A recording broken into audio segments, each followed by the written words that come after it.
Hello, hello, wonderful creatives, and welcome to Adobe Live. I am Isabelle, but everybody calls me Izzy, and I am here with the wonderful Ariane Bédard. Today, we will be working on a typographic zine, and let me tell you, this is good stuff. You want to stay for this. Ariane, how are you? I'm great. Thank you so much. I'm excited. Me too. I can't wait to dive into it. But before we do, if you missed the Illustrator Daily Creative Challenge with Julia Masalska, you can catch the second week of replays every weekday at 11:30 a.m. Pacific time. Also, if you're on YouTube, hop on over to Behance. Come and join the chat. There's already a lot of people here. We have Melanie, which I know you know, Ariane. We have Laura, we have Randall, we have Wade. Oh my, this is going to be fun. Come and chat with us, ask your question. We love, love, love to interact with you. Now, I want to introduce Ariane. Ariane is a senior designer based in Ottawa, Canada. And I too am from Ottawa, Canada. And we happen to be good friends. So I am mega, mega excited for all of you to not only discover her wonderful talent, but also her beautiful personality. So on to you, Ariane, introduce yourself. Hi, everyone. So thanks, Isabelle, for the beautiful intro. So like you said, my name is Ariane and I'm a senior graphic designer. I'm based in actually just across the river from Ottawa, Canada. I'm based in a small town called Elmer, Quebec. And yeah, I'll go ahead and share a little bit about me. So like I said, if you're wondering where Ottawa is, it's actually the capital of Canada, and we're about 2 hours from Montreal and 5 hours from Toronto. That's driving. And about maybe what, 8-hour drive from New York City. So we're very central. Ottawa's the place to be. Yeah, Elmer is a small town. I'm born and raised here and I love it. So shout out to Elmer. So a little bit more about me personally. A few of my favorite things. I love my 2 black cats. Their names are Spaghetti and Nacho. I love Halloween, and that's kind of the theme for today a little bit. I love reading books, fiction mostly. Mac and cheese, my favorite comfort food. The Office is my favorite show, which I feel like is a classic for designers for some reason. I love coffee, but only before 10 a.m. or else I get very jittery. And obviously I love design. And a little bit more about my design background. I've been a designer for over 10 years, and I've been working in-house at the University of Ottawa here for actually over 8 years. So I've been there for most of my career in different positions. I started as a junior designer and made my way to senior designer, which is my position right now. I do work on fun editorial projects there, although that's something I don't do as often anymore in my position now. But it's still my favorite kind of design. So I'm very excited today to be doing editorial design. And by night, I get to collaborate with Isabelle, with Izzy, on an amazing project called the Ottawa Design Club. It's a community for designers, by designers, and we host events, workshops, and we even publish a zine, which you can see little snippets of here on the screen. Yeah, we'll talk a little bit more about that later. So you can find me on my website, on Behance, and on Instagram. And I'll go quickly to my website here and just show you a little bit of what I do, some projects. So At the University of Ottawa, in-house, I have done a lot of editorial design, like I said, more in my past position. These are some examples of the work I was able to work on. So some awesome printed brochures, editorial pieces that I really loved working on. And I won't spend too much time on this. More lately, I had the opportunity to revisit the visual identity of our sports team. So that's something very exciting. I get to work on a lot of things for our varsity sports, which is very interesting. And then I'll hop over to Behance, where I can share a little bit more about the zine. So those 3 projects on top are our baby, yep. our zine that we work on together with a bunch of other volunteers and creatives. Can I interrupt you 2 seconds? Yeah, for sure. Oh, sorry. I was please show this one. But I think I saw a glimpse of Zine 3. Yes. So I was just going to say, we published for the first time last year, Zine 1. And like you can see, it's kind of a directory, or not a directory, but a collection of work by local and not local. So it's open to anyone that wants to participate. And yeah, so it was born last year. And sneak peek, our issue number 3. We're already plugging away. We have to. That's it. So Zine 3 will be out next week on October 21st. We're so excited. The theme for this one is raw, and there's amazing work in there, not only graphic design, but arts and poetry, even written words, some essays. It's a really great collaborative project. So I invite you to check it out.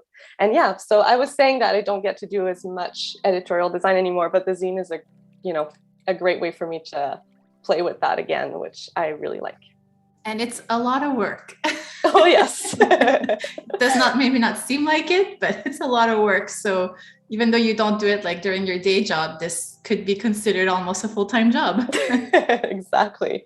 So when I'm not designing for work or designing for the Ottawa Design Club, I still like to work on some personal projects.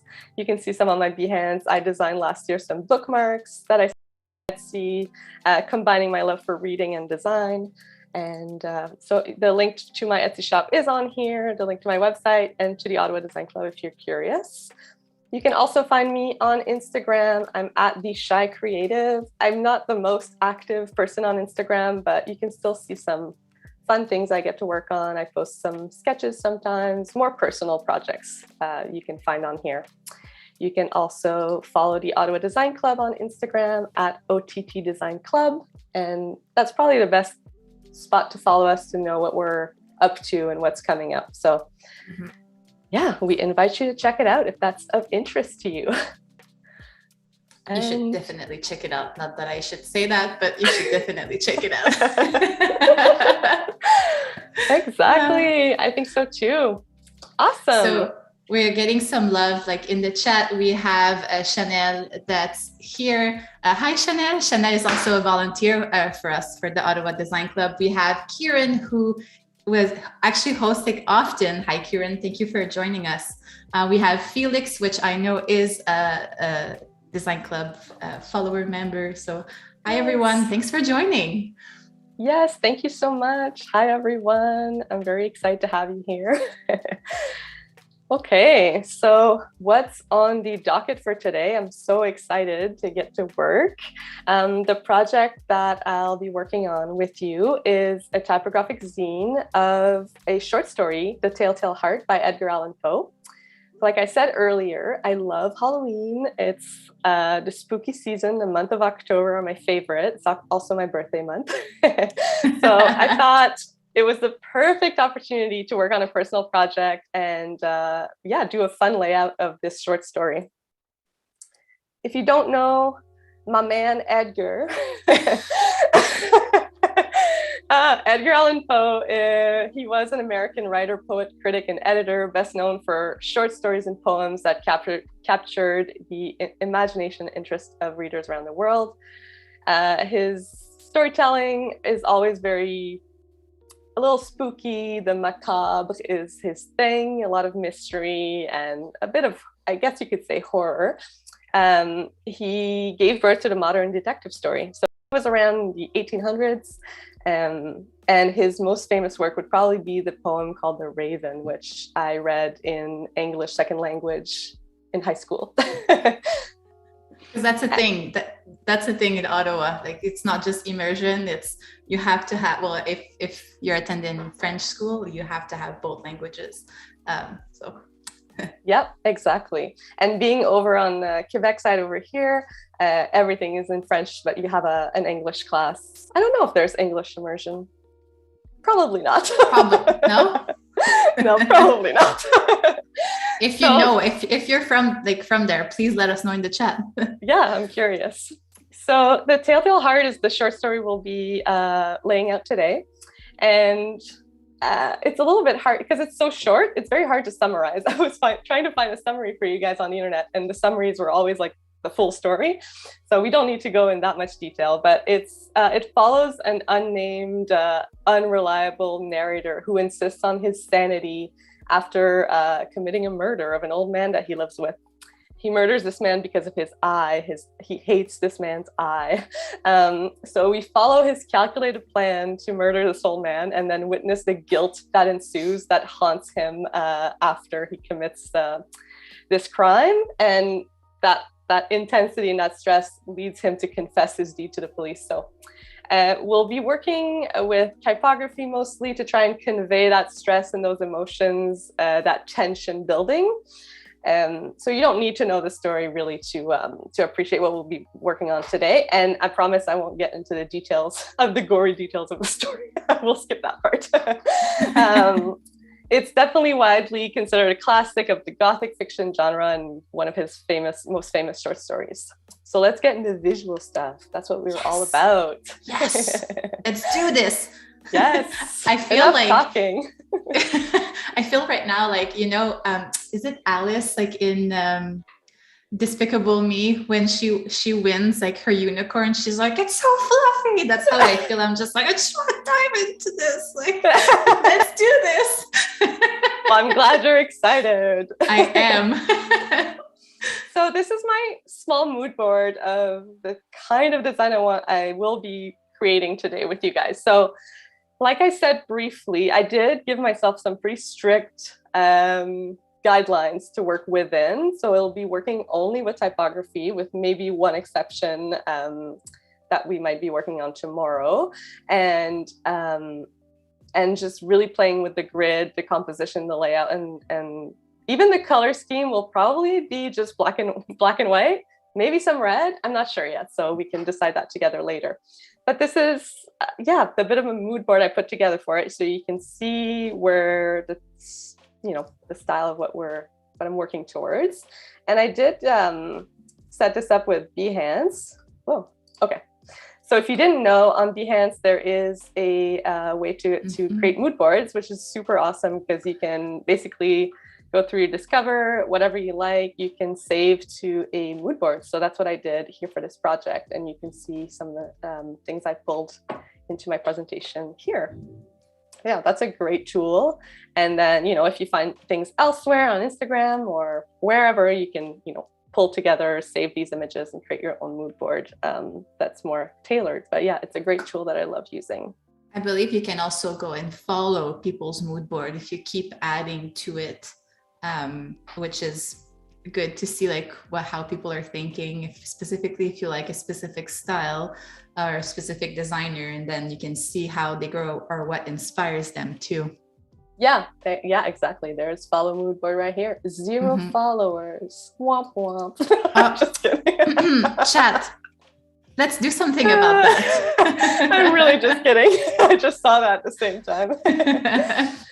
Awesome. So we have a question from Steve here. Ariane, did you watch Altered Carbon, which featured the Raven Hotel run by animatronic Edgar Allan Poe?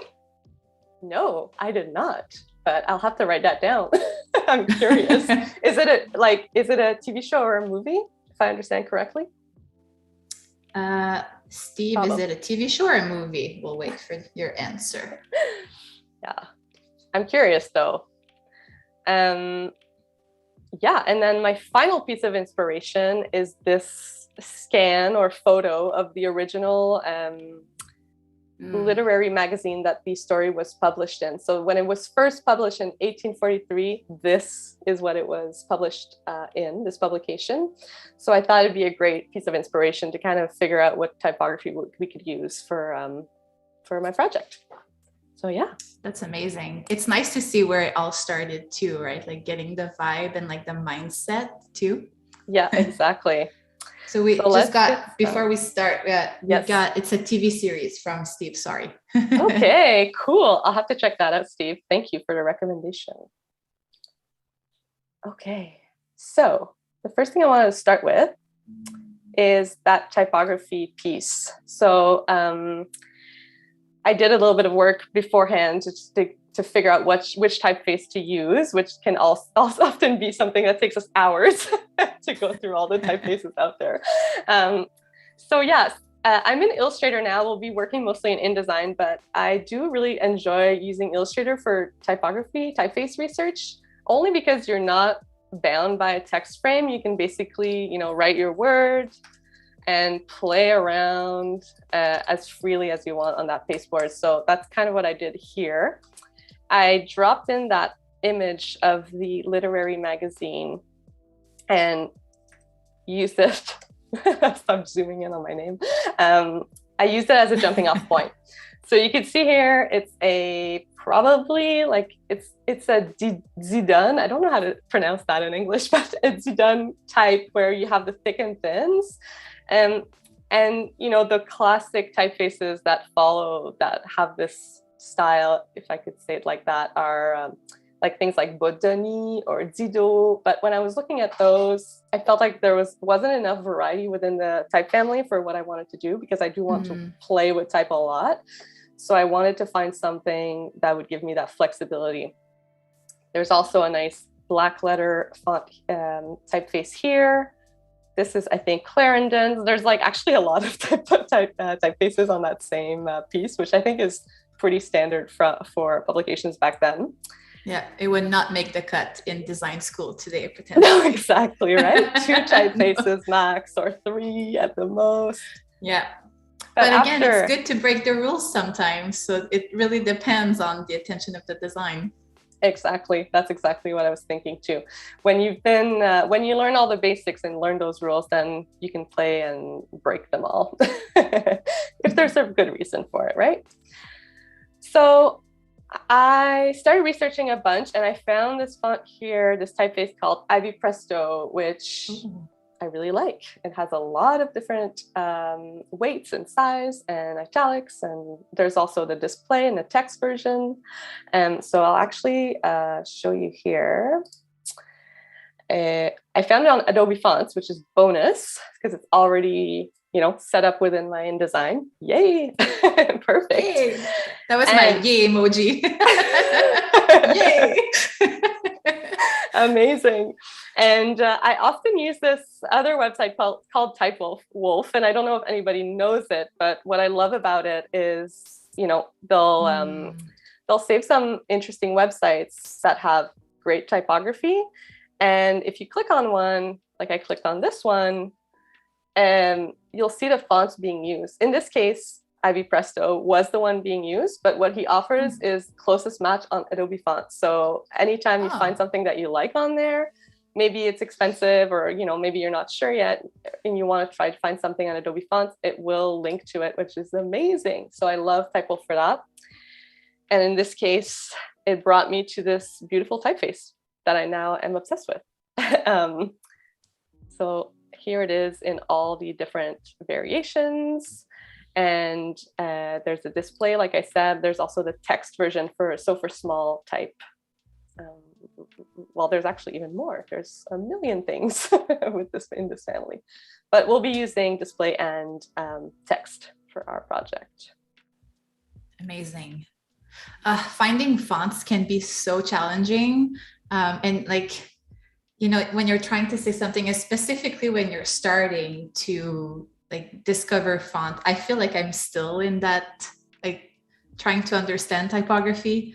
Do you have any like recommendation for like what to look for, or like some maybe specifics that might say like a specific emotion? Like, sorry, I'm like putting you on the spot like crazy right now. No, that's okay.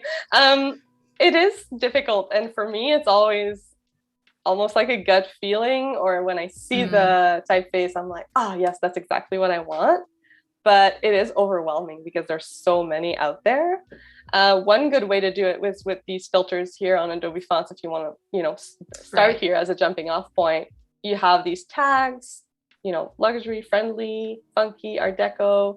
And I think they also have font packs, which have like kind of a certain style. Oh, that's cool.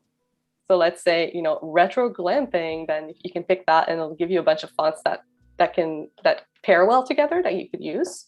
So that's a great jumping off point. But yeah, I don't know. I really don't have a great answer. It's really a gut feeling for me. It's always been like that.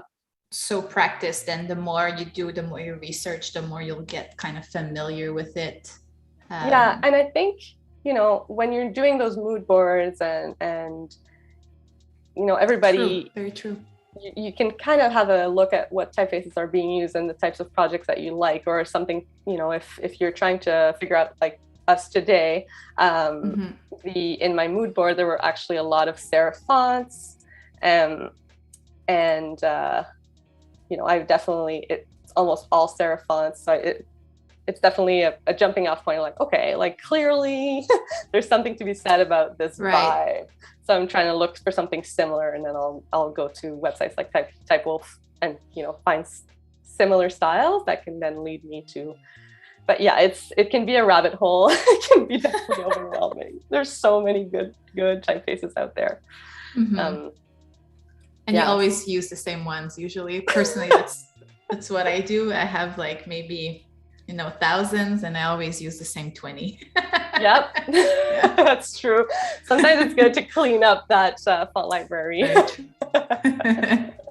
you don't have to scroll for hours within your software to find your font. Yeah, so Ivy Presto, I was pretty happy with this choice. And like you can see here, I played around with, the title of the short story. I just looked at the different weights and size that I thought were interesting, the text. I pulled text from the project itself and wrote it out to see how it looked and things like that. But then there's also this black letter that I was, curious about, like, do I want to use that or not in my design? And I think might use it, but very sparingly. So I did want to find something similar to this. And again, for that one, I actually went straight into Adobe Fonts and into black letter. And I wrote down magazine to try and find a similar one to what was on the old magazine, because it has a specific Z. And I found this one here, which is perfect. We have a really great question from Chanel here. She says, do you give yourself a time limit when looking at fonts so you don't get lost in the black hole of type resources?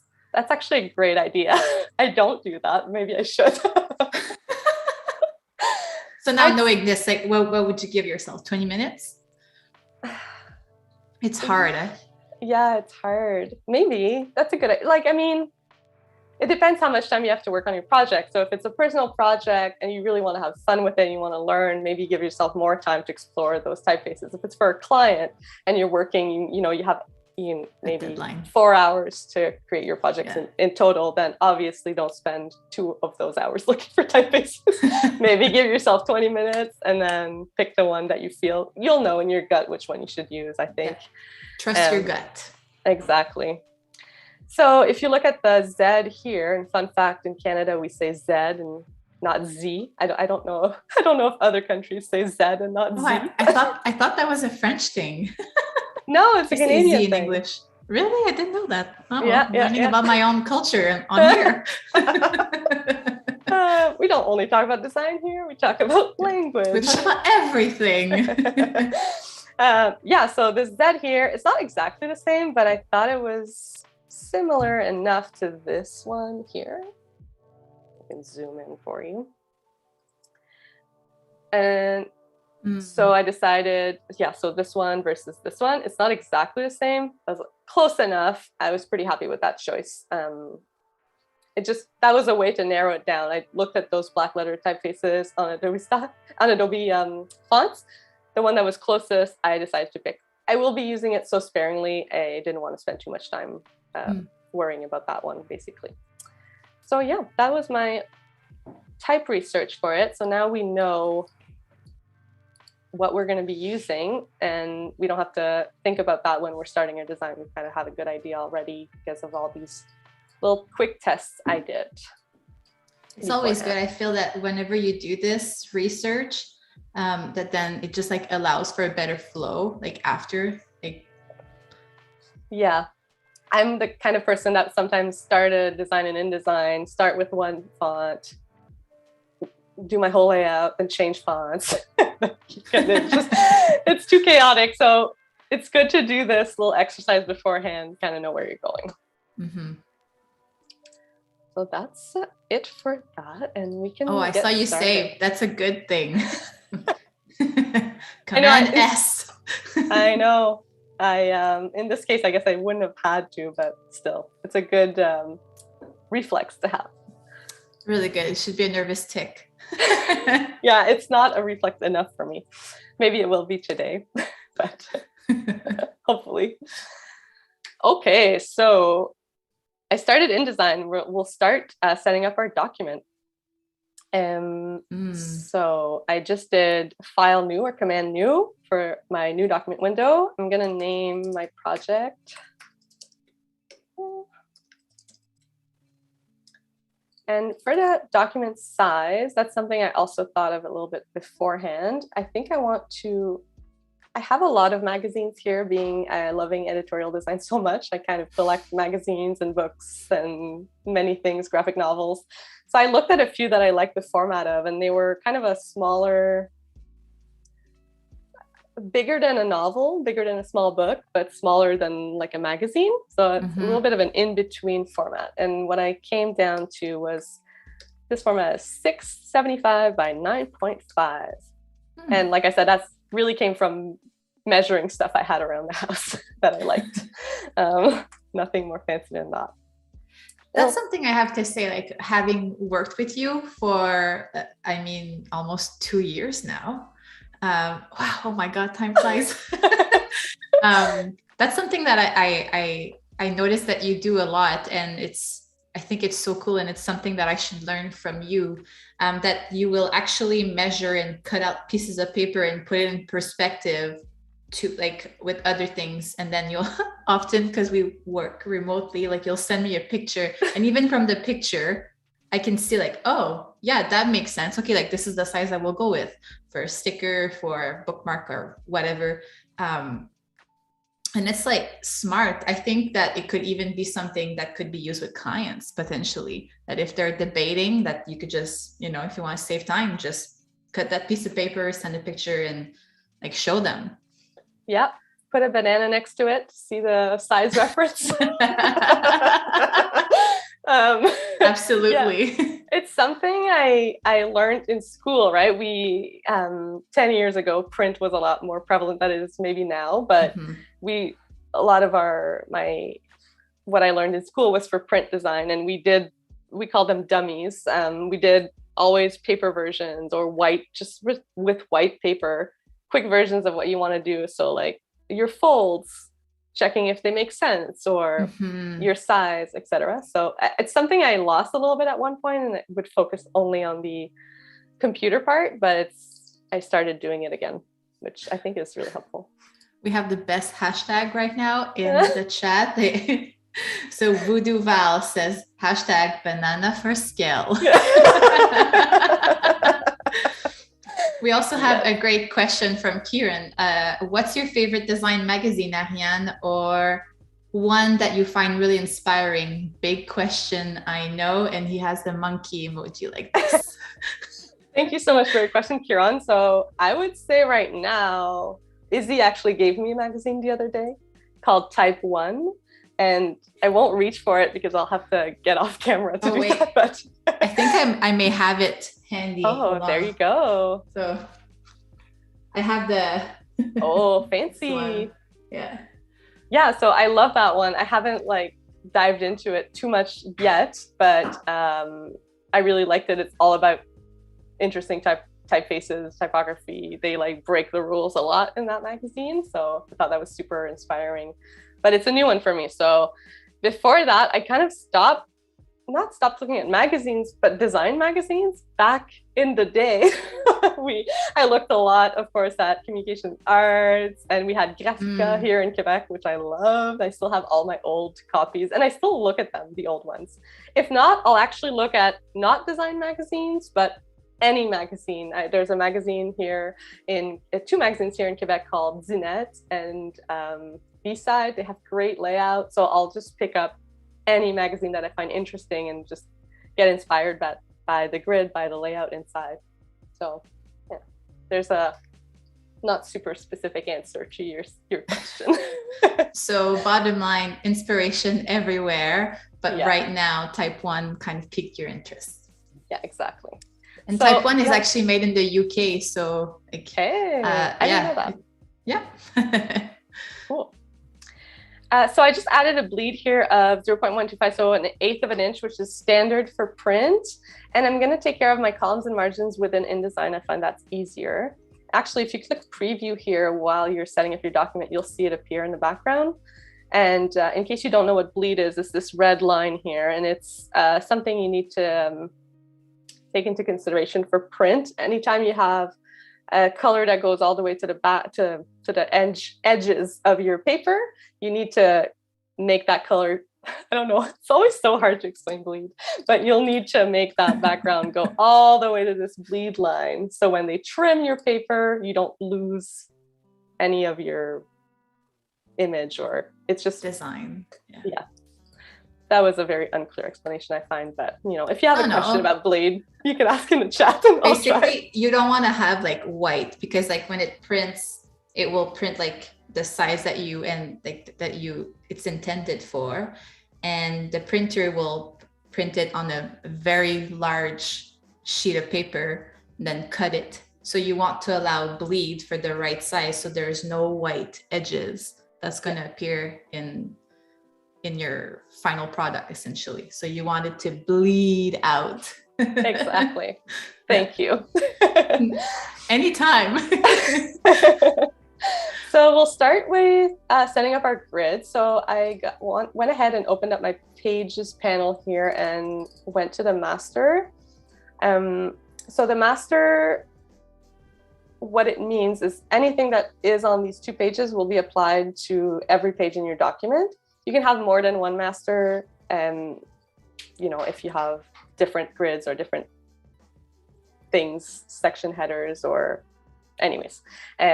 So we'll start with our main master to set up our grid, and then I might have a second master for different background colors. We'll set that up after. So I'll go and lay out. Yes. We have a really great question, and I know that you know the answer to this. Okay. So we have Jan Eric that says, what is the difference between a zine and a magazine? Oh, there you go. So a magazine is your typical publication that you can buy, in stores, and everybody knows what a magazine is. It'll be usually a similar format every edition. You'll have your editor's letter. You'll have these different sections that come back, and you can buy it in stores. Magazine. A zine, which is probably more what you're interested in.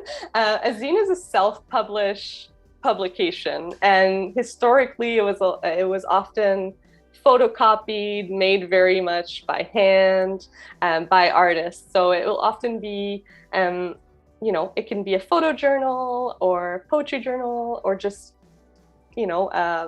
collages. Yeah, it can be anything. Yeah. So basically, if you wanted to create a little booklet documenting the work you did in the last year, a zine would probably be the end product of that. So it's a self-published magazine. There's no rules. You do whatever you want.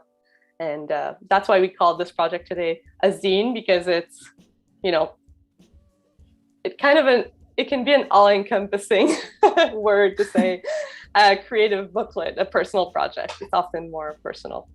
Yeah, Steve added, usually a zine is a bit smaller and more direct about one topic. That is very true.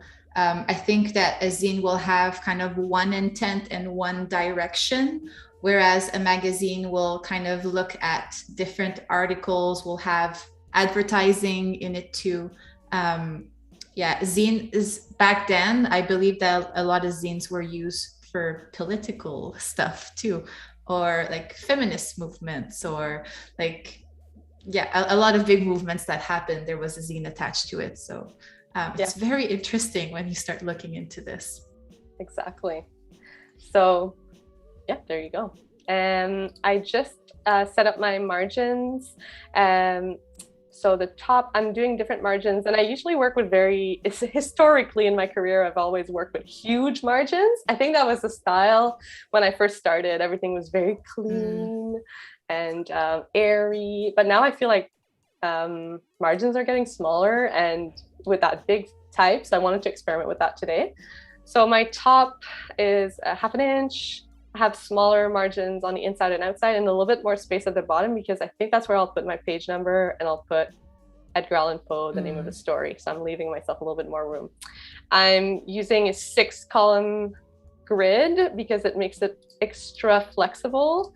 By that, I mean that it can be, just do a mini, whoops. It can be a 2-column grid. It can be a 4 and 2. You can do just a lot of different combinations in your column, instead of being stuck with just 2 columns or 3 columns. So having 6 just gives you that extra flexibility to do different things within your grid. It can be full, or it could just be in the middle. So you get the idea. So I wanted to have, that flexibility for this design, just because it's going to be very creative. I will be doing a baseline grid, but I'll start by setting up my paragraph style, and then based on that, I will set up a baseline grid for my text, my body copy. So let's place my content. So I did Command D, or you can do File Place, and I'll go get my text here. And the reason I'm placing it is because I want to keep the formatting. So I want to keep those italics.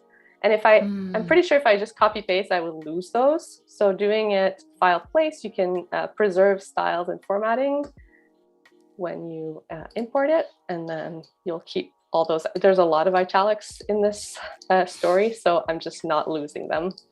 I will also actually open up that document to have it handy, my text, because I went and highlighted the things I want to make stand out in the story right away, so I don't have to read through during the live. So I highlighted those parts already, and I put breaks where I want to break the text between pages and spreads. So I'll have that handy on the side for when we start laying out our text. For now, I'll just work with this first paragraph. The first thing I'll do is set up a character style for this italics. Oh, when I learned about the paragraph style and character style, it blew my mind. I was like, what was I doing all this time? Wasting it, essentially. Yes, it's definitely important, and it just saves you a lot of time. It's more time to set up. Like, we've been setting up all this time my document, but if you do take the time to do that, especially if it's a long document, it'll save you so much time in the end. And then if, like me, you decide at the last minute, I think I want to change the typography or the typeface, you can just do that in one click within your paragraph style, and you don't have to start over. So I'll do a new paragraph style here, and I'll name it body. Just apply that right away. There you go. So we know we want Ivy Presto text. regular for my body copy will be good. And I think I want 9, like a pretty small. Usually in novels, typeface, the font is pretty small. Like you don't necessarily have that 10 on, that large typeface that you might have in a brochure or promotional material. But I actually want a pretty spacey leading in this case. And then I think I want to try doing a justified, left justified. Ooh. I know, extra Ooh. challenge. Yeah.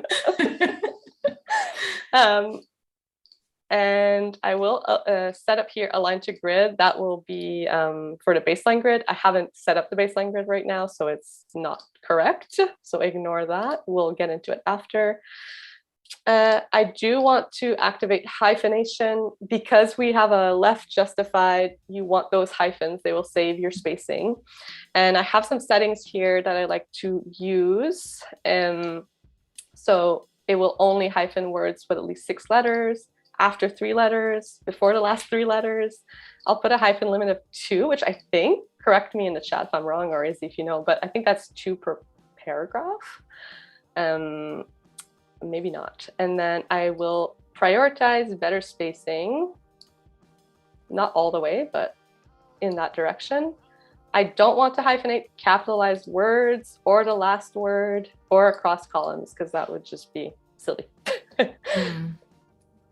In my justification panel, there are some settings here too, which basically means I'm letting InDesign play with the word spacing, the letter spacing, and the scaling of my glyphs, so the characters, a little bit to make that spacing look a little bit better within the justified. So you can screen cap that, but yeah, it's helpful.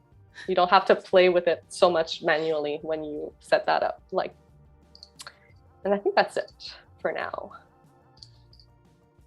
This yellow line I will explain.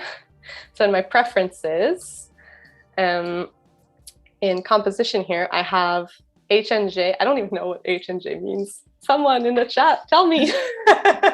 So HNJ violations is checked. That means that when spacing is looking not so great, or I'm missing a font or anything like that, InDesign will highlight it for me to tell me, hey, you should play with this, make it look better. So that's helpful. You can turn it off if it's, annoying, but it is helpful to have. And then my grid, I'll just set up my baseline grid. I'll start it to top margin. Oh, it's for H&J, it's for hyphenation in justification. Hey, there you go. Yeah. Whoa, that makes sense. Thank you. Thank you, Carol. So I'll start at top margin, and you would usually use the increment is your leading of your paragraph style, but it could also be a fraction of that leading. But since there won't be anything smaller than this in my document, I'm just going to leave it at 14. And we can even pick the color for it. So let's pick burgundy. We'll make it spooky. Like bloody. And now I just realized we can't see it. So view, grids and guides, show baseline grid. Ta-da! Wow. So if you don't know what that is, basically, if you can see, if I try and place my text box here, it'll automatically snap to the grid. So it always stays nice and neat. So we have a wonderful side conversation happening in the chat right now about zines. Love it. So we have Jen, creating a zine is my next project in graphic design class. Thanks for this. I want to make a photo. Sorry, Jan, Eric, we have, I want to make a photo book of my photography with blurb. That's been a goal for a long time. I think you can do zines there too. Yes, you can. I have used blurb personally before. Everybody's talking self-published zine. Does this mean you create your zine and print it yourself in a print house and distribute it yourself to family and friends, etc.? That's a question from Laura. Yeah, that's exactly what it is. You can maybe sell it in an Etsy shop. You can sell it at art and crafts shows if you decide to make a lot, or you can just make a few and give them to your friends and family as gifts. It's really a personal project, so you can do whatever you want with it. That's the beauty of it. It is the beauty of it. Imagine coming in with a zine with all your personal project to a job interview. I would be like, awesome. This is me in a book. I mean, when we have in-person interviews again, yeah, but coming in with this, just, you could even no, I wouldn't. But like I was going to say, you could even just drop it and be like, this is me, and then leave, drop them out. No, don't do that. That would leave a really big impression though. Oh, I don't know what I just did, but everything turned yellow. Oh no. I think, yeah, there you go. I think I had tried to fix my spacing, and then I decided to do a drop cap, and then everything I had done was bad. Yeah, so there you go. That's our first paragraph. Ta-da! I decided to add a drop cap because of the, old-fashioned, we're inspired by the 1800s. And that is up here in your paragraph. There's this little A. You can play with the drop cap in the size that you want. It automatically sets it up for you. I won't put it in my paragraph style, so that little plus will stay here because I don't want to apply that to every paragraph, just the first one. So we have people saying like where they're from, and we have not asked that question yet. Yes, that's true. So please, in the chat, tell us where you're from. I saw some people from Brazil, from the UK, from Quebec. So that's Canada. Where are you from? Let us know. We're curious. Yes, please do. Okay, perfect. So actually, now's a good time to get chatting because I'll be just placing my text in my pages based on how I separated them. So I'll go quickly, but this will be a little bit boring. I apologize. And usually you would do a, threaded text, but in this case, I don't want to have threaded text because I'll be playing so much with the words inside. I feel like it'll just be annoying. And what I mean by that is when you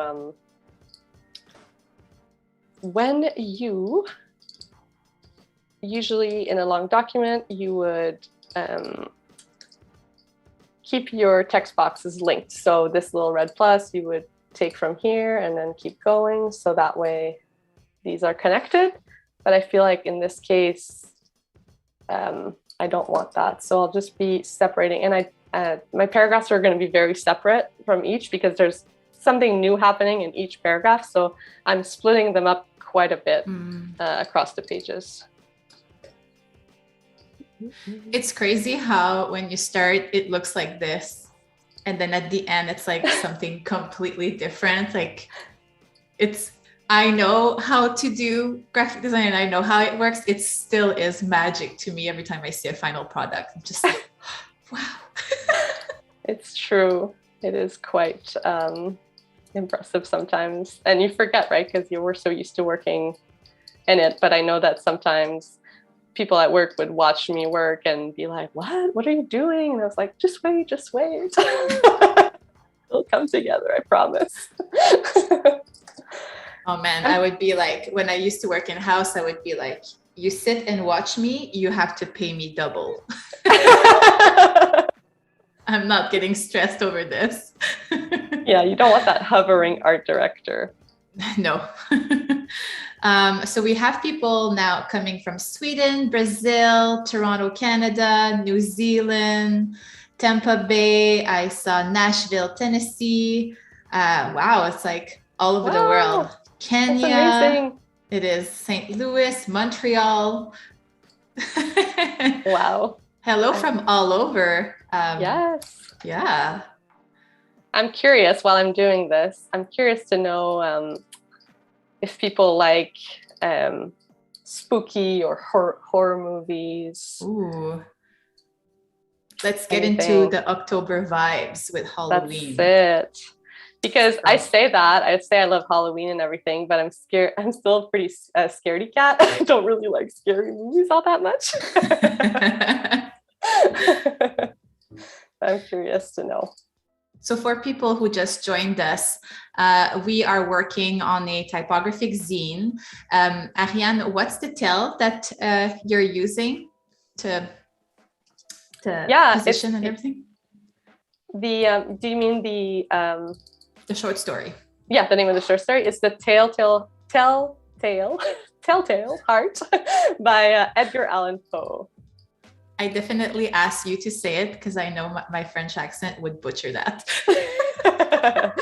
It's a little bit of a complicated one. It is a tongue twist. Yes. Yeah. Okay, I'm almost done. I just want this done so I don't have to worry about it after.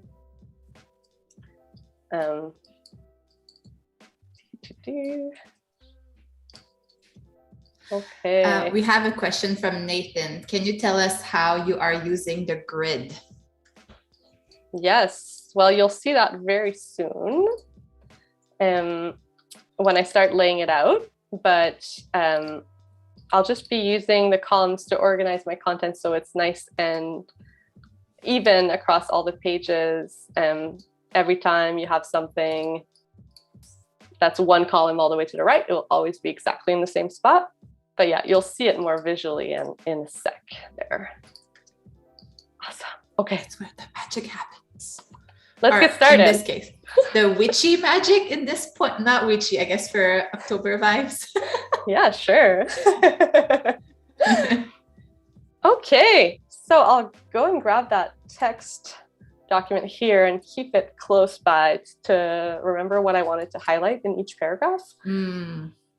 So how I want to do this is really all with text. And like I said earlier, if you missed the intro, the story has this building tension and building stress.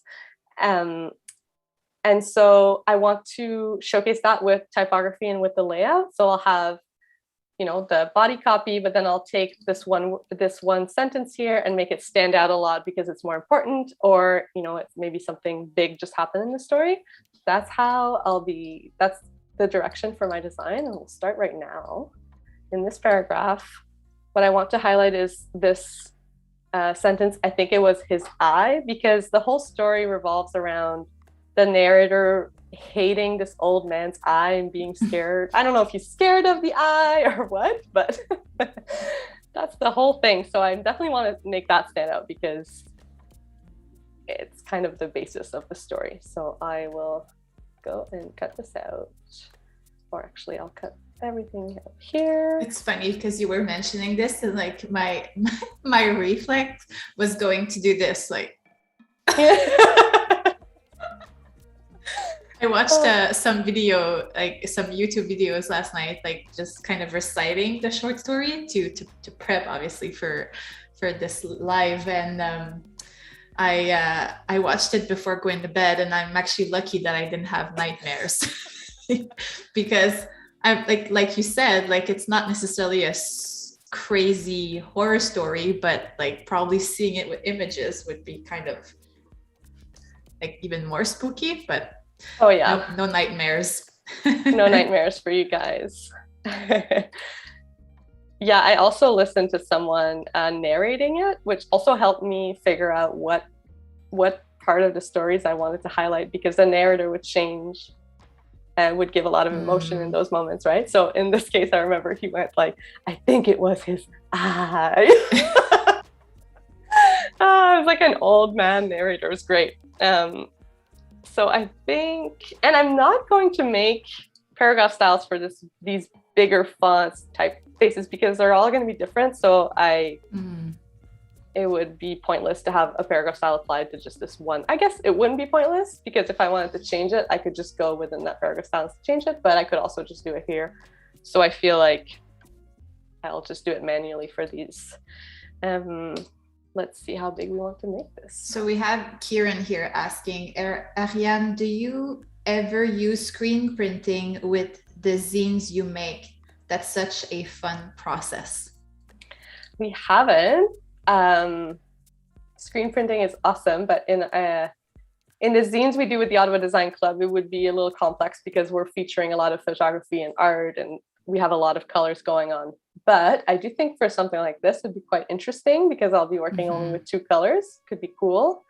But I love screen printing. Like I'm a nerd for paper things, and I'll love buying. I buy like greeting cards that are screen printed just to keep them for myself in my drawer because I love them. Oh yeah, this is a great question. Thanks, Kieran. By the way, you should check out Kieran's. He will speak at Adobe Max on October 26th at 2:29. So make sure to grab your tickets. It's free. I already made my schedule. I can't wait. It's like reserved in my calendar. Me too. I'm very excited. Melanie and I did that. Melanie, I don't know if she's still here, but I work with her, and we were very excited to put that in our schedule. It's like the perfect way to be inspired while working, or even just to listen to. It's nice to see how other people think and how it can kind of trigger something for you too, so you can apply that to your process after. Yeah, for sure. I love conferences. I can't wait to go back in person one day. Me too. Just in case, because I went a little quickly there, but I do like to use free transform to play with the size of my type when I'm doing something more with display type like this. So I had this sentence as just in my body text, and then I went and just with the shortcut is E. Is it E? Yes. You have these shortcuts ingrained in your brain, but you don't actually know what they are out loud. So by pushing E or free transform over here, you can just kind of play with your font size like this visually. So I like to do that because, I don't know, it's just faster than manually changing the numbers until I'm happy. But then you'll get wonky numbers that I like to just go clean up after. So I'll make this. So when you do this, can you also easily just do Command Z to go back? Because when you do like the numbers one by one, then if you want to go back and just kind of use like their shortcuts, you have to do like Command Z, Command Z, Command Z like a million times. Yes, this will be faster. See, I just did Command Z like 4 times and went back to this, or Amazing. Redo and go back to here quickly. I actually learned something. I didn't know that. There you go. I don't know if it's a good thing. Like, I always feel like I'm breaking the rules when I do that, but whatever, it works. It works for me. Okay, so yeah, I really like this. And the I is extra important. And I am giving myself some liberties here. I removed the exclamation point because I didn't like how that looked. I don't think we need it, so I'm removing it. I think that having it in bold kind of replaces that exclamation point. By the way, we have a question, sorry, from Tanya, because I see you're going in between kind of the preview view and the grids. She's asking, how do you flip back and forth in between both views?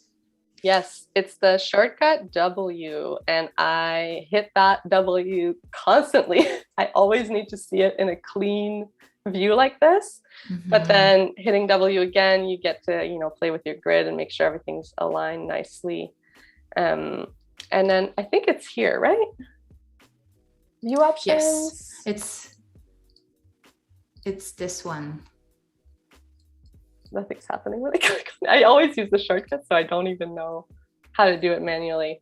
It depends if you like kind of depending on which, like you're on typography for your I think that's why. Station. That's why, but it's usually there. And there's a drop baseline menu. Grid is here. Yeah, it's usually down here. If I go to, let's see, essentials. That's it's here. There you go. Normal. There. I'll go back to typography.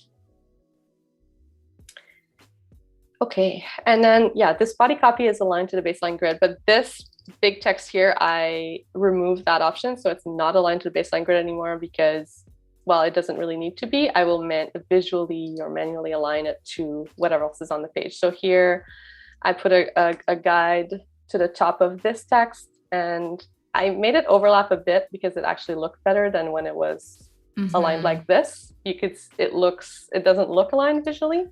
So making it overlap a bit. In that case, would you use your eye to see what looks better? Exactly. Oh my God, that joke. I'm sorry for everyone. I'm usually funny, I swear. That was funny. I love it. Yes, exactly. I use my eye. Did you see me going like this too? Love it. Great addition. Thank you. Yeah, so, we can fine tune as we go. We'll keep going for the next page here. So on this next page. So we have Carlos here that says, just an idea, the narrator goes into madness because of the guilt. So it would be nice to gradually distort the font of the layout to reflect his descent into madness. I love that idea. Yeah, that's kind of the idea I have. It's not necessarily distortion, but we'll be playing a lot with the type towards the end when he just gets, like you said, descends into madness. I love that way of putting it. So yeah, but I love that idea. And that would be a very interesting way to do it. I still want this to be legible, but it'd be very interesting if it was more of a artistic piece to really get crazy with that distortion. That'd be very cool. You should do it. Okay. It would also take a lot of time, I feel, to distort. Like yes. Not enough time in Adobe Live, but definitely something to keep in mind for the continuity of this project or another project. Yes, for sure. So for this one, I wanted to make stand out this bit here that says, ha, would a madman have been so wise as this? Because the narrator keeps trying to convince us that he's not mad. And I love when he explains himself in that way to us in the book. This is my favorite bits. The short story. So that's what I think I'm gonna make stand out here. And I'll just keep playing. Let's see. I tend to just quickly put something together. I will, all these larger typefaces, I will put left align because having them justified would make no sense. It would just create a lot of issues with spacing. So I think it's also a nice break. Like when you look at it and it's like, it's taking like the full width of the column, but it's kind of a nice break, like to add some negative space. Yes, exactly. I agree. So let's see how we could align this to make it look good. I'm thinking maybe this part here would be aligned with the paragraph on the previous page. And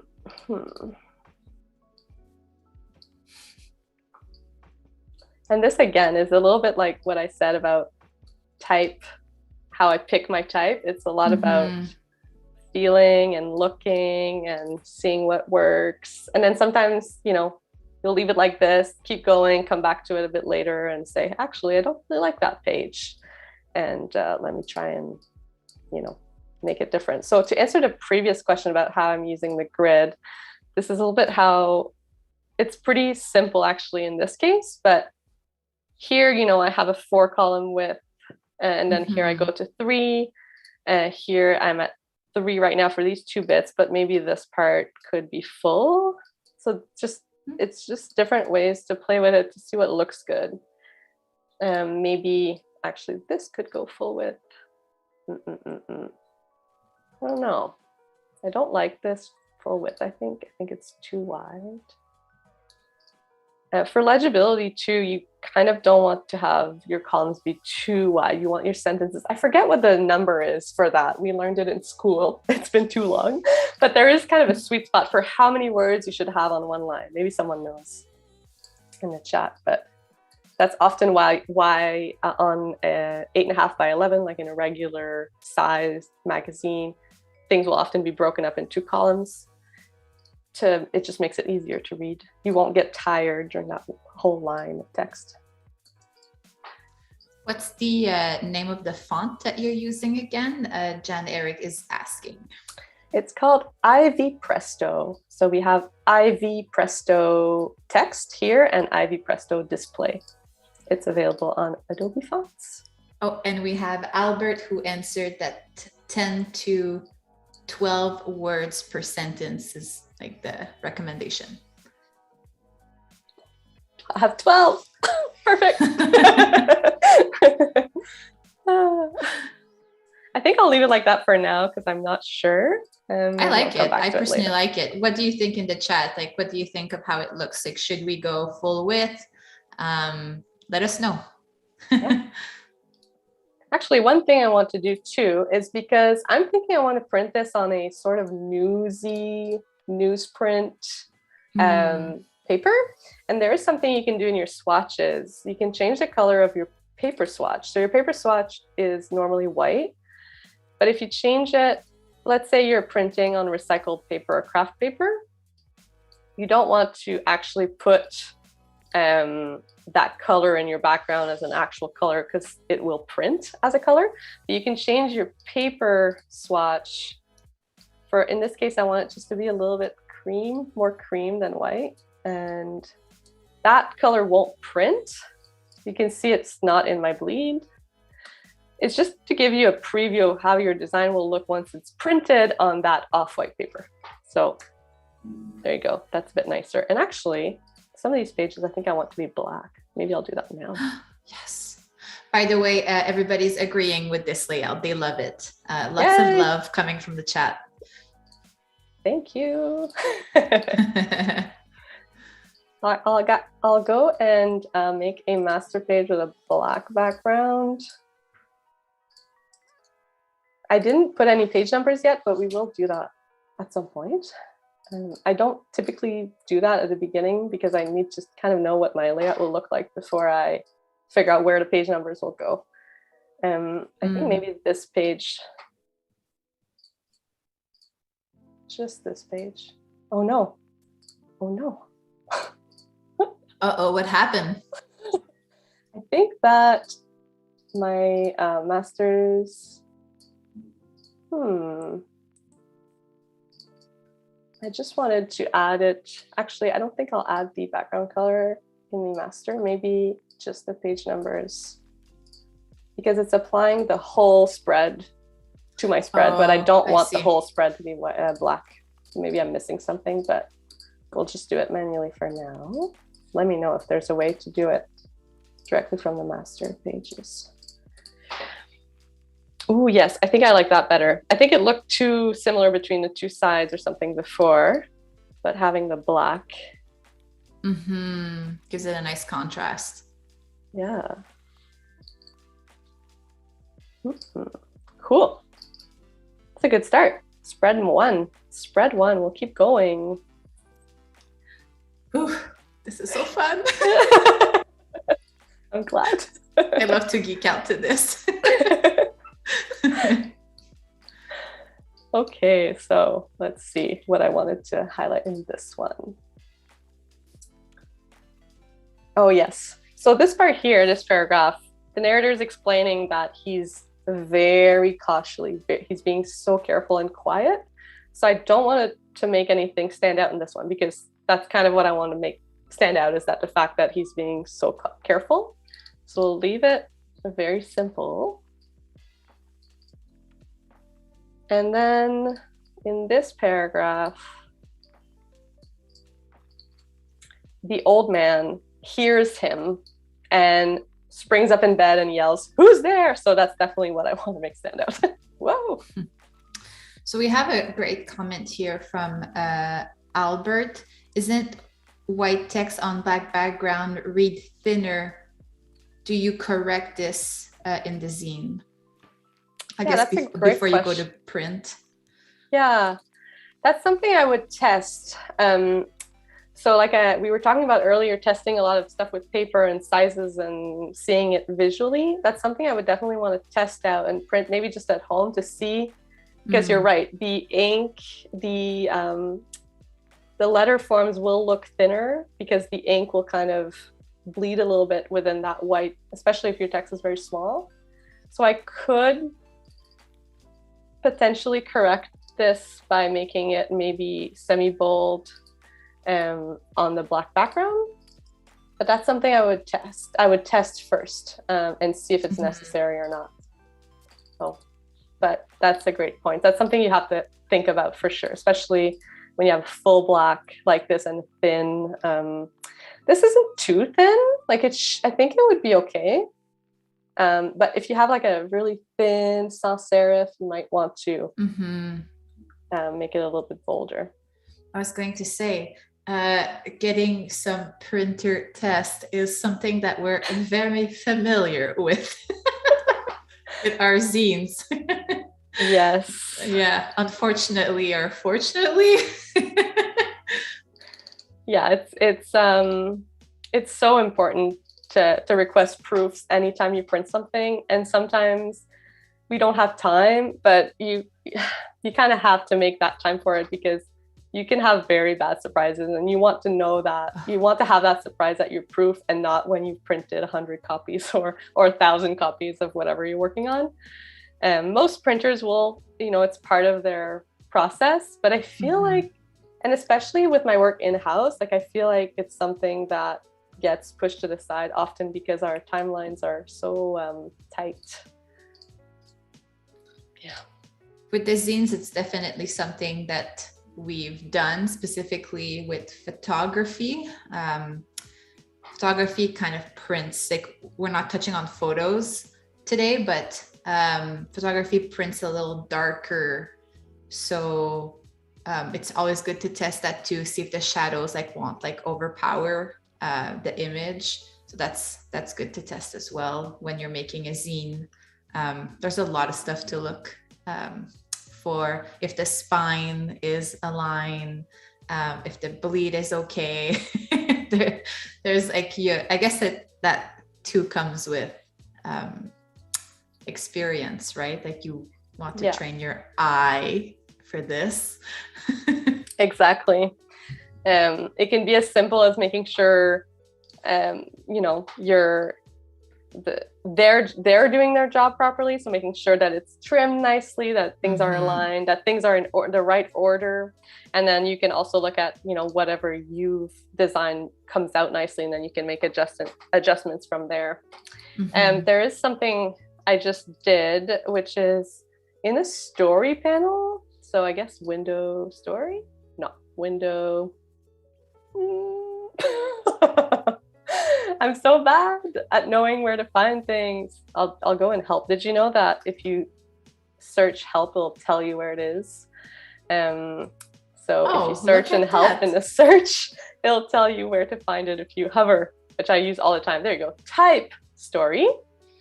There is optical margin alignment, which is very helpful. So you see here how my quotation marks are going outside of my text box a little bit. It just makes a nicer visual alignment. I still think it's wonky. I think that the T should be aligned with the W. So that I'm just going to do manually. And what I did is, maybe that's bad, but I added a space, and then I'm playing with my option and left and right arrow for basically what you would use for kerning. But I'm doing it with my first. I think we could also use like a tab and then align the tab. But again, because I'm using typography as imagery almost. So I take a little bit of liberties in how I treat it.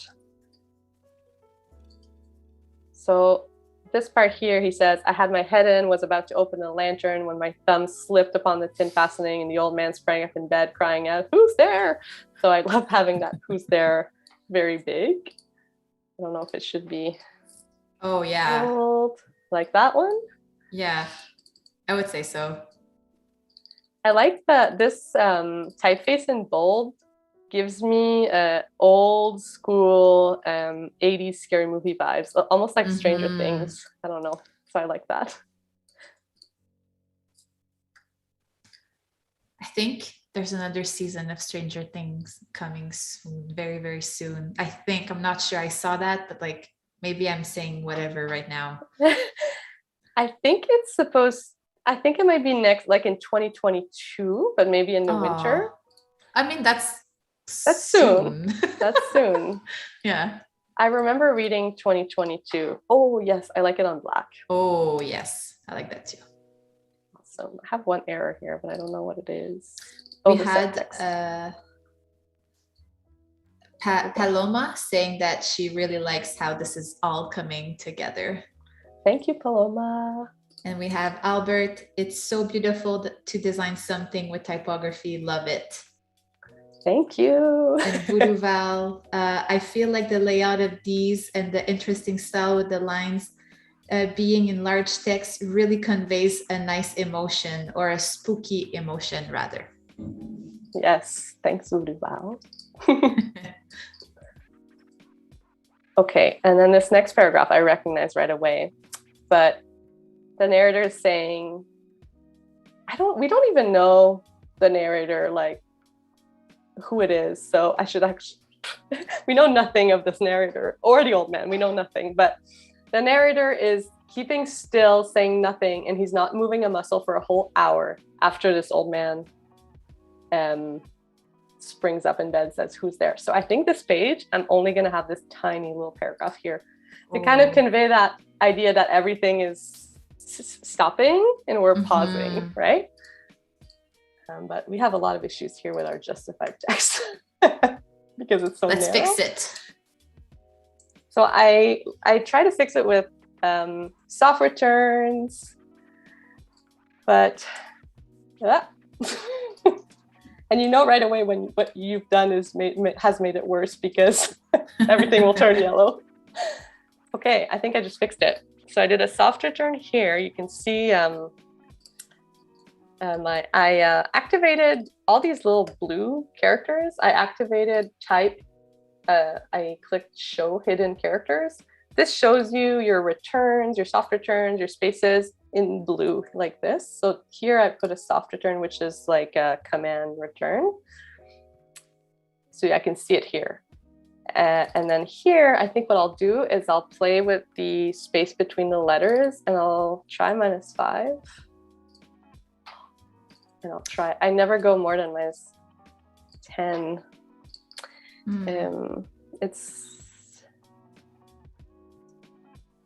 I won't spend like too much time on that. Something I do at the end of a layout, I'll go through everything and see if I visually with my eye catch anything looking bad. You want to avoid rivers. So rivers is when there's too much space between your words and it creates these terrible, so let's see if I can show that.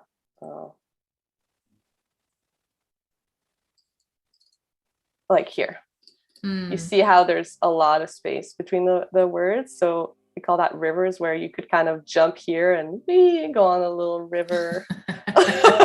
Go on the lazy river trip. Like just bring your donuts, sit on it. Exactly. Awesome. So I think that's going to be that page. Would it be crazy to like, even, I mean, you're working in black and white, but like even maybe bring some transparency to it? Like, would it be too much because it's already soft? Maybe. Let's try. So in effects, you can change the opacity and the text 50%. I did also think of using red in this when I'm going to start black and white. Maybe we can add some red to see later if we like it, but yeah, maybe. What do you think? I mean, if it's supposed to be like quiet, I feel like the transparency will convey that. Plus, like if it's like a newspaper paper that you'll be like printing it on, like it's that has like a little bit of like, you know, it's like fragile, and it will add to that effect. Yeah, I like it. I don't think I would do more than 50%. Yeah, same, because you still want to see it, right, for legibility. Yeah, exactly. So I think 50 is good. We could also have done this by adding a tint to our black.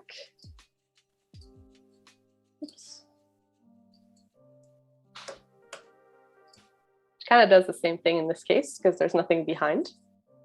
But if there was an image behind this, transparency would make the image come through, and tint would just make your black lighter, your color lighter, but keep it opaque, right?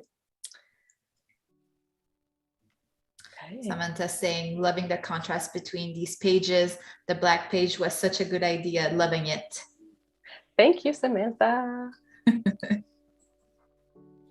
Okay, now, next page. Where are we? Oh, we're here. Oh, I didn't actually make anything stand out here. Oh, I know why. It's because the page after, I want to make the whole thing stand out. So I'm going to leave the page on the left. I think I'm going to leave it cleaner and then go a little bit wild on the right.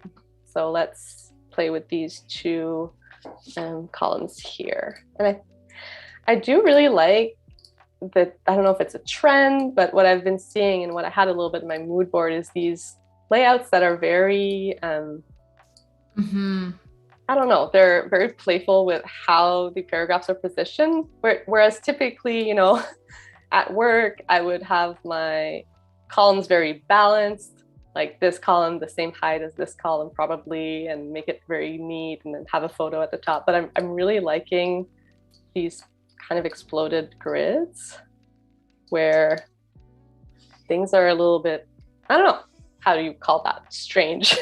But I love it. I love it.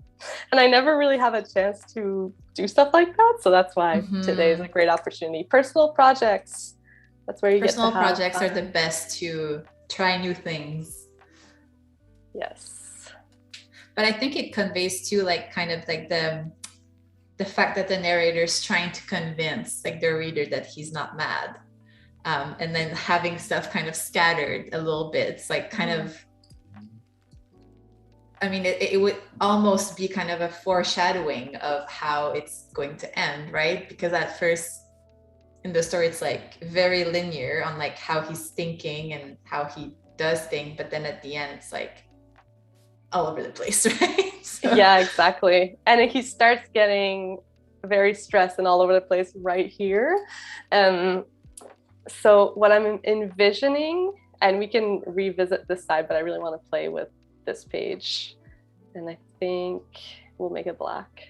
Maybe we'll have a black and white page on each page. It's kind of how it's going right now.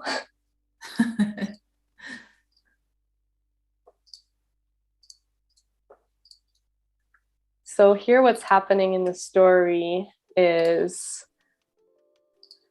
okay, exactly. So here, he just waited a very long time, a very, very long time. And he opens the door, no, not opens the door, but he opens his lantern a little bit. And then the light of his lantern goes right into the old man's eye. And so he can see the eye. And because the eye is what he hates so much, then this is the moment where he starts freaking out, because every time he sees this eye, he gets very angry. So here, the thread of his lantern is going right in the eye, and then over here, he's basically explaining what he's seeing and his emotions. I won't read the story. This is not why we're here, but. But again, like there's some great like YouTube videos, even people acting out or even interpretation of the short story that are quite interesting, actually. Yeah, Edgar Allan Poe is like a classic. It's a classic, yeah. In The Simpsons, in their Halloween episodes, Treetop of Horror, I think they did a Raven. And I think there's something inspired also by this story, but not quite as literal.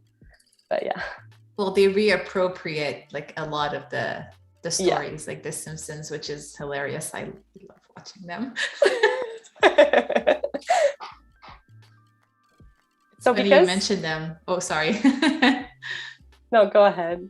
I was like, during lunch, that's actually what I watched. Like I wanted to have like something that would just like make me kind of disconnect from the world. So like I love to watch like comedy shows like this. So Simpsons was my go-to, and it's funny that you mentioned them because it was a Halloween episode that I like watched like earlier today.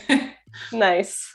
I do the same thing. Like I said earlier, that I'm actually kind of scared of scary movies, but if I do watch a scary movie, I always follow it with a cartoon.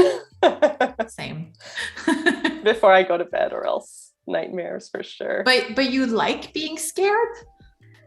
I don't know. It depends. It depends on my mood. I'm not a fan of the jump scare movies. Right. Because then I'm just tense the whole time, and there's not really a purpose. It's just to make you jump, right?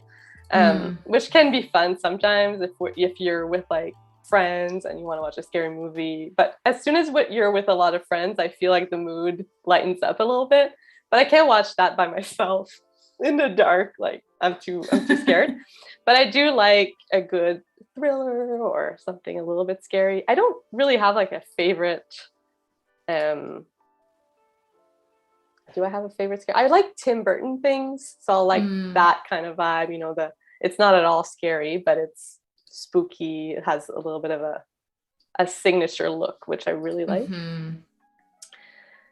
So I think I quite like this page, but I just realized because I wasn't using the paragraph style here, I lost my italics, so I'll have to add them back in. That's something you have to do. I have a print here of it, so I'm just gonna look at that. But something you have to look at your italics when you're working with text, and that has a lot of, you know, bold or italics. Something you don't want to lose. It can be very important. In this case, it's very important to the tone. You know, I knew that sound well too. It makes an actual difference in how you're going to read it. There you go. So yeah, this page, I wanted the whole text to be big because, you know, he's starting to hear the old man's heart, and it increases his fury, so he's becoming furious, and the beating of the old man's heart is something that will keep coming and come back, you know, later throughout the story, starting at this point. So having this big, and I just realized, Isabel, I haven't saved my document this whole time. Oh my. Yes, save that. I named it at the beginning, but I didn't actually save it. Ooh, thankfully, nothing bad happened. Man, don't do like me. Don't do like me. Yep. Been there, done that on my Adobe Live. Totally forgot to save the first day. Maybe I shouldn't have said anything and done that quickly. Command save. It's a nervous tick. Just do it. Oh my.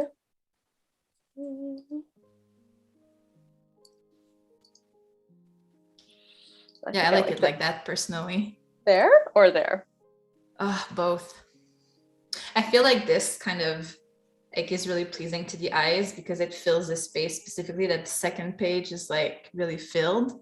Yeah, I think I like this one too, and I feel like it's random. It's so small here, but it's like something that happens right after things kind of explode over here. So we'll see. We can always revisit, but I think I'll leave it right now for now. So there's 30 minutes to the end of this live. Crazy how time flies. But if you just joined, we are working on a typographic zine with a telltale. Ariane, help me out. The Telltale Heart by Edgar Allan Poe is the text we're working with. It's a tongue tie.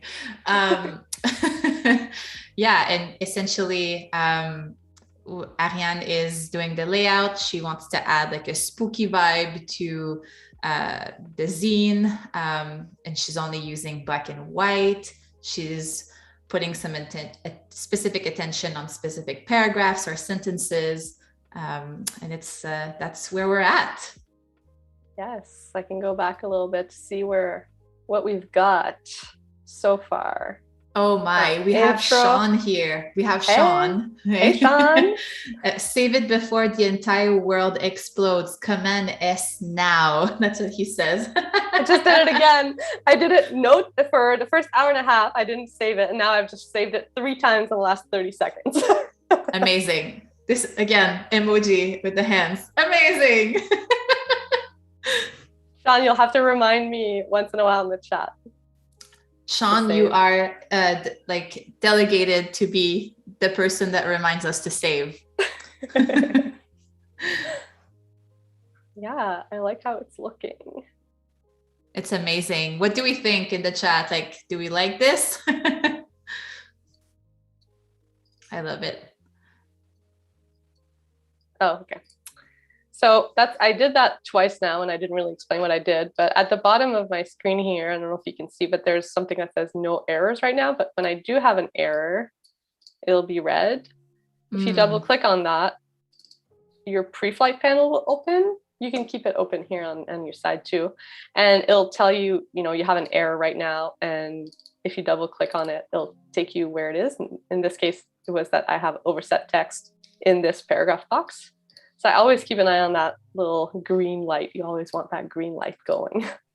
It doesn't tell you if you haven't saved though. Maybe it should. Oh. But I think it tells you at the top, like where you see your file name, if it has the asterisk, that's because it has not been saved. That's true. I can't blame anyone else but me. Command S.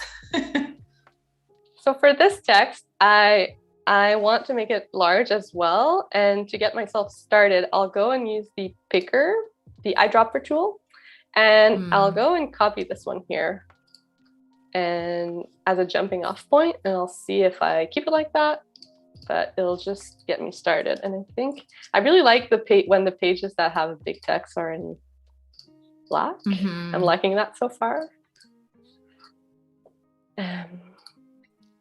So here he's still staying still. So I actually split this paragraph into 2 because here he's motionless, he's steady, he's waiting, but the sound of the heart's increasing. It's growing quicker and quicker and louder every instant, and then it goes louder and louder every moment, and then he's nervous and he's getting stressed out for sure. Anxiety is seizing him. So I want this to be large as well, but even more, because here he's starting to be more stressed out, but here it's getting a little bit more intense, uncontrollable, as said in the actual text. So I think what I want to try is to make kind of each part of this paragraph get bolder and bolder. It's a little bit like someone said in the chat earlier to make it like distort, but I'm going to make it bolder and bolder within that same paragraph. So let's see how that looks. Maybe I'll make it all caps too. That is a great idea. By the way, lots of love coming from the chat saying it looks great in caps by Samantha. Paloma saying, love this. We have Sean. Them layout looks super gorgeous. We have Monica, looks great. Yeah, fantastic. Love how much the story is influencing the layout from Jero. I hope I pronounced your name properly. Carol, love the green dot. So the green dot would be? Oh, the pre-flight. The green dot at the bottom. I love it. Love that green dot. I will uncheck hyphenate for these paragraphs because I'd rather not have hyphens within these because they're so visual. So I just turned that off. And I also added, I actually realized I had started my paragraph too late. I wanted to start it. It grew quicker and quicker and louder every instant because that's when, that's that kind of thing that comes back within the story. So, and every time he starts saying it grew louder, louder every moment, it's gonna get bolder.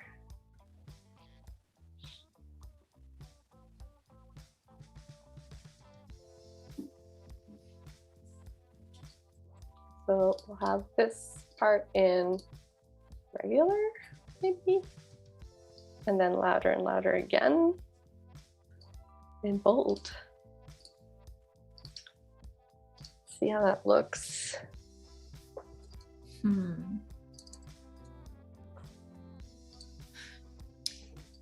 Oh, so it's aligned to the crazy baseline. idea, because it's the heartbeat that he hears, right? Yeah.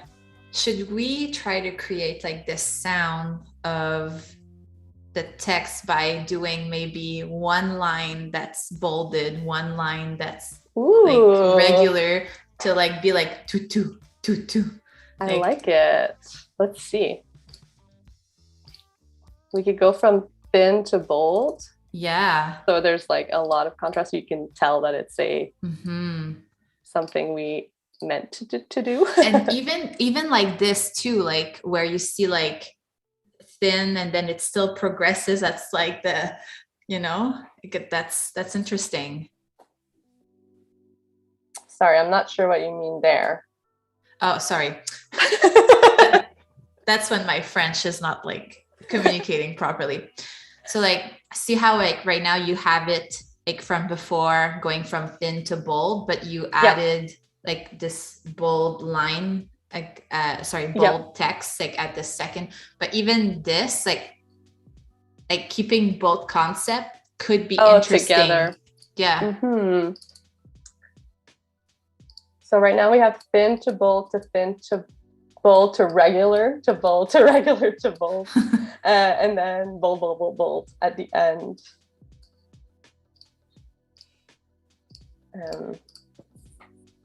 Is it confusing? Maybe it's too much. Maybe we could leave it thin to bold like I had it earlier, but have the words louder and louder be bold. Or maybe that's where we introduce red. I keep talking about maybe introducing red. Oh. So what if, I'll just go and undo, because now I'm getting mixed up in my lines.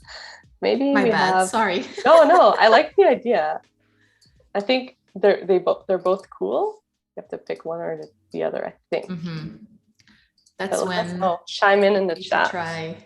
Yeah, let us know what you think. Steve said text box in the heart shape. That could be cool.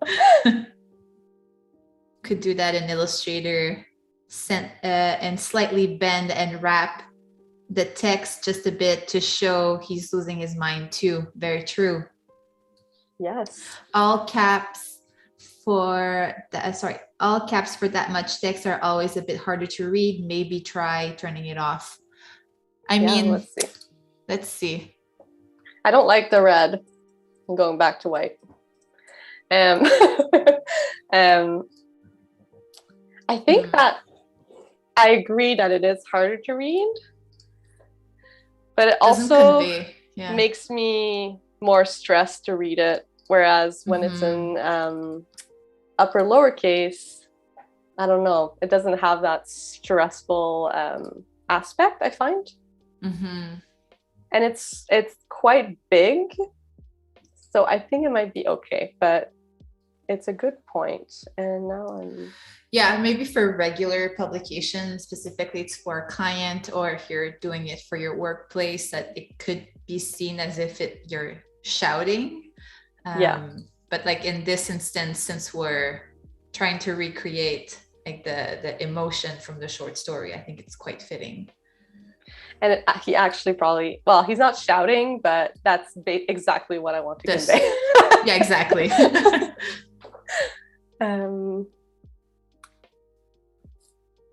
think we'll leave it like that, and we can see. Tomorrow, I know, my gosh, the time is going by so quickly, but tomorrow... It's so much fun! I hope so. Tomorrow we'll finish the layout, and we'll, add some cool, interesting finishing touches. So maybe we can revisit some of these and fine tune. Sometimes it's good too to have a fresh eye to walk away, come back to it, think it over. Does it happen to you too, Ariane? Like sometimes I get my best ideas while washing my hair in the shower. Yes. I think that's a typical thing. Yeah, it's like massaging the brain. Like I don't know what it is, but like that's like usually that's when I'll get like my kind of stroke of genius. And I actually read about that. It's because you're doing something that's so mundane and kind of automatic that you stop thinking, and that's when you kind of allow like the brain to think about like solutions. But yeah. Yeah, that's why they say, right? Go for a walk. If you're stuck, go take a shower. Do that like mundane activity. It should help. So the next paragraph is the murder moment. It's the scene. It's the peak. Ooh, we're getting into the good stuff now. Yeah, so this spread has like lots going on, but there's a lot going on in the story at this point. So, here he's getting stressed by the sound of his heart, and then here he commits the murder. So that's kind of his goal is achieved in this moment. So I think having this in huge text, even bigger, is kind of interesting. And then right after, I feel so strange talking about murder, but after he murders him, he becomes very calm again. So I want to go back right to a standard paragraph afterwards and make it like nice and quiet in the corner. Funny how he's like trying to convince himself that he's not mad. Like that's clearly mad. Like, I know. Like sociopathic. I know. He's trying to convince us. I know. Yeah, because he is convinced, right? Yeah, that's it. I don't know. That's what he says. I'm adjusting the optical margin alignment. You have to change the the font size to your font, or else it won't look right. So this, what it does, like I explained earlier, is how you see how the Y is going outside of the text box a little bit, the T, the A. It just makes it visually a little bit more aligned. Although sometimes I feel like it's not, and I think that it's better without.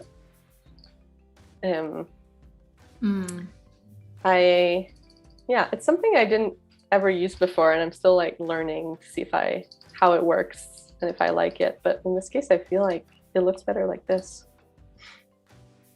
I don't even know if anyone can see the difference right now. But anyhow, I'll leave it like that. We have Teresa who said, why no red? She liked the red. Oh, you liked it? I didn't like it on only certain words, but maybe if it was on the whole thing. Let's see. It's kind of interesting. That is interesting. And like on certain words. Like I love this line. He shrieked once only. Should he have the dot, like the dot be black, just so like the words like really stand out? Yeah. The period, I mean.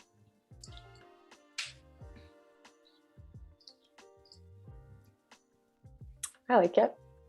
We'd have to see what should be red. Oh, you know what? I think the red should only appear after this moment. Right. Because he committed the murder. There's blood now on his hands. That is conceptual thinking. Yes. So I think it was Teresa that said that. We'll bring some red starting now. There you go. Thank you for inspiring us, Teresa. Oh my gosh, the time is flying by. The time is flying by. We have about 9 minutes like, before we do the wrap up. Okay. I think we can do one more spread at least. And sorry, yeah. If we don't have time to finish the spread, it's all good. We'll finish tomorrow. Pardon my math. There's a reason why I went into design. Okay, this is where we are. I was lost. Oh yeah, and this page, there's actually not much I want to make stand out other than this ha. I love when he, and I had that in my type research because I knew I wanted to make it stand out from the beginning. I just love these exclamations that kind of make him sound, well, insane, I guess. I will add a... Mad. He's mad. That's it.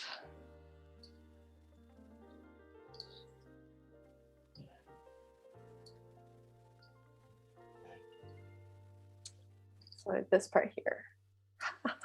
And we won't read this. Don't read this part if you don't want gory details. It's the only more disturbing part of the text.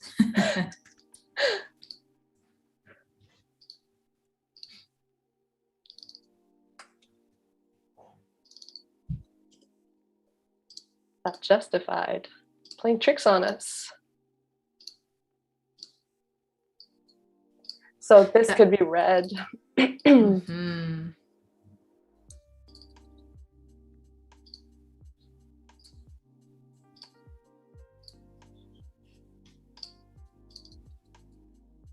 Oh, and right now I'm in the text version of the font, but I want to go back to display.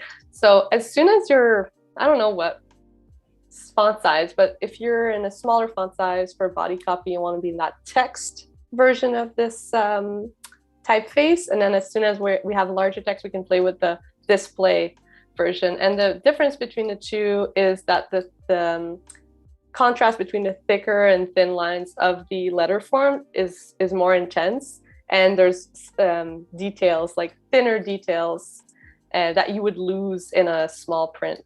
So if you can see the difference, if I switch here from display to text,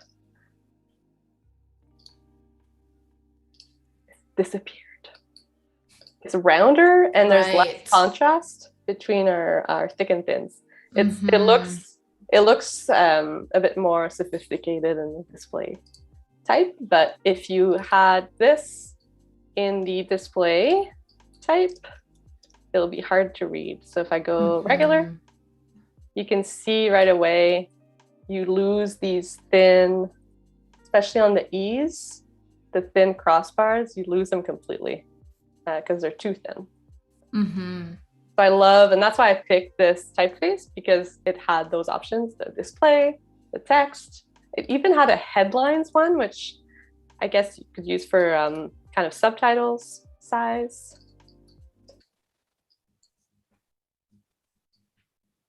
Maybe, do we like this in all caps? Oh. Would it be crazy to have it even like in the background and have kind of the text, like the two paragraph columns go over it, like as if it's like kind of a hysterical laugh that's always there? I like that idea. Let's see. Just don't know if it'll be legible. Maybe it would work better on a black background with white text. White text. Let's see. That's a good idea.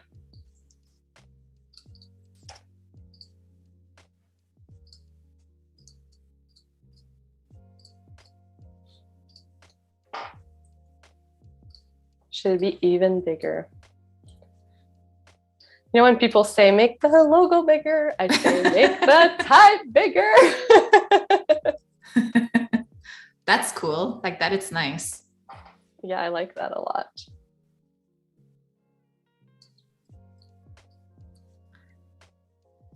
Should it be italics, or let's see how it is straight? I think I like italics. Yeah. So that's like the fun too, of like when you have designer friends you can bounce ideas like this around and kind of prompt. I can say that that's something that you and I do all the time for the Ottawa Design Club. We kind of feed off like each other's like idea. And Chanel, obviously Chanel is with us like in the chat. She helps too. So it's good to like, you know, find your people and people that inspires you and just kind of, you know, brainstorm, geek out. Like there's no wrong answers, right? Try it out. If it doesn't work, try again. Yeah, and I wouldn't have necessarily tried this idea if you hadn't brought it up, but I think it's very cool. We'd have to test legibility. Maybe this should be a bit transparent. Oh, that looks bad. Maybe we make like a darker red. Not to the box, but to the text. Could you have like a gray, like instead of red? Oh, yeah, that's a good idea. Kind of like a transparent sea at the beginning, but maybe not that light. 80.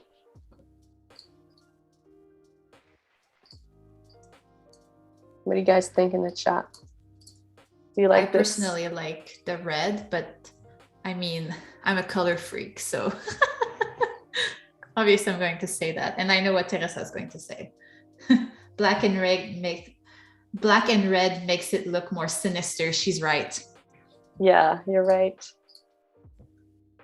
Oh, that tint. And then for the grid, I'm trying to see. Earlier I had it, this paragraph was on the left. What if you have less text on it too? Like that you brought like both paragraphs, like even like further apart, like in the diagonal, and have less text, like. Oh, that's interesting. Yeah, maybe over here. And maybe this could be aligned. Oh yeah, it's bleeding. Yeah, into the next page. This is very cool. Yes, this is giving me raw vibes. Ooh, I like this. Okay. And I like this red that's like very dark, and I might change this one. And I think there's a new feature in InDesign I haven't tried yet. But I think I can right click in a swatch and say, find this color. And I can change every time I use it. In this case, I only use it in one spot, so I really didn't need to do this. But I can find, like you would do, find a word, or in find change, you can do it with colors now. So let's do that. Change all. Done. Now that looks. Yes. Oh, sorry. I think my time might be up, right? Yeah, we should start wrapping up. So tell us, like, what's the plan for tomorrow? Okay. So the plan for tomorrow will be to finalize. We're almost done. We have about 3 or 4 pages left. So we'll finalize that, and we'll also design our cover and back cover. And I'll try and play with a few different options for that. Like, I have some ideas, but I'll definitely need your help and comments in the chat, because yeah, I'll try different ideas and we'll pick one together and use it in the design as a final piece. And if we have time, I might work on putting this together in a mock-up to then upload it to Behance after. If not, you'll be able to see that if you follow me on Behance. You'll get to see it appear at one point when I do have time to get it done. But that's our plan. So we made a big dent in it today. We can have a look. So we'll have our cover tomorrow. Intro. I'm going too fast. Intro. Spread one. And now that, as the design progresses, sometimes you go back and you're like, ooh, maybe this could be more interesting, or I could bring in something that I've done later on, bring it back. This is our quiet. See, I keep going back and changing the alignment every time I go back in a different spread. Oh yeah, it looks fantastic. I can't wait to see how it's going to progress tomorrow, and how how it's going to turn out. So exciting. Well, I want to say thank you so much to everyone who showed up. Thank you so much for interacting with us, asking your question in the chat. Make sure to come back tomorrow at noon Pacific to catch part 2. And stay tuned because we've got an XD Daily Creative Challenge replays with Elise Todd coming up, followed by Draw, along with Kyle T. Webster. So thank you so much. Make sure to go follow Ariane and see you tomorrow. Yeah, see you tomorrow. Thank you everyone for joining. It was amazing. Thank you.